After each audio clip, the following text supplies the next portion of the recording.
সেকেন্ডের মধ্যে এই মডিফিকেশান অ্যাপ্লিকেশনটা ছুঁড়ে ফেলে দিয়ে বলবে স্ট্যান্ড ডিসমিস। এবং আজ আমরা ডিএ নিয়ে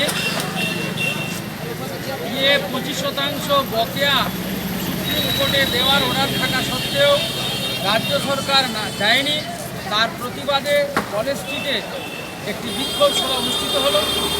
তারপর এই 25% ডিএ সুপ্রিম কোর্টের অর্ডার করানোর ব্যাপারে যে দুটি সংগঠন প্রথম থেকে লড়াই করেছে, আমরা বঙ্গীয় প্রাথমিক শিক্ষক সমিতির পক্ষ থেকে সেই দুটি সংগঠন confederation of state government employees INTUC এবং ইউনিটি ফোরাম, তাদের প্রথম সংগঠনের স্টেট গভর্নমেন্ট এমপ্লয়িজ আইএনটিইউসি এবং ইউনিটি ফোরামে দেবপ্রসাদ হালদার মহাশয় আছে।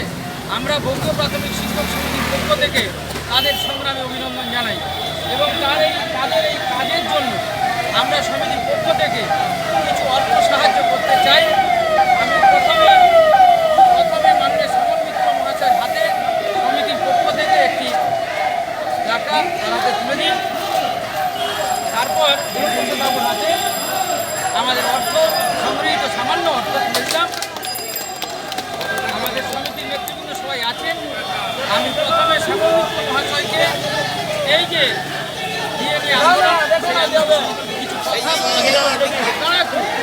একটু দাঁড়ান।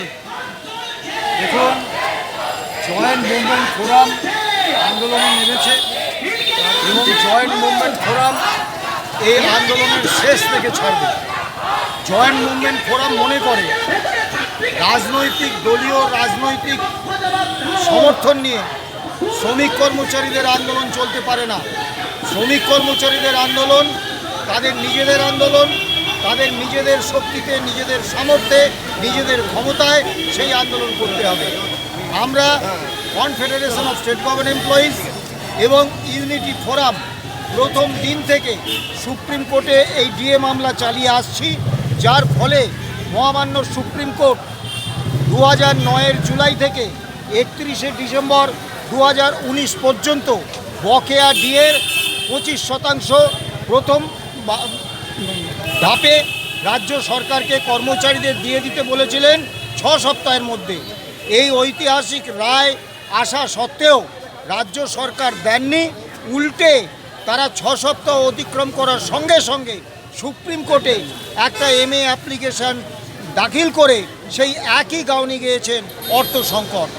আদালতের বিষয়টা আমরা এবং ইউনিটি ফোরাম বুঝে নেব, সরকারকে বুঝিয়ে দেব কত ধানে কত চাল। রাস্তার আন্দোলন যে এই আদালতের রায় মানতে সরকারকে বাধ্য করবে, তার জন্য জয়েন্ট ইউনিটি ফোরাম ধারাবাহিকভাবে রাস্তায় আছে এবং আগামী দিনে জয়েন্ট মুভমেন্ট ফোরাম আরও আন্দোলনকে আরও তীব্রতর করবে। আমরা বিশ্বাস করি জয়েন্ট মুভমেন্ট ফোরাম আগামী দিনে কর্মচারী আন্দোলনে, অবসরপ্রাপ্ত কর্মচারীদের আন্দোলনে একটা ইতিহাস তৈরি করতে পারবে। এরপর আমি দেবপ্রসাদ হালদার ইউনিটি ফোরামের মাননীয় সম্পাদক, তাকে কিছু কথা বলার জন্য অনুরোধ করছি।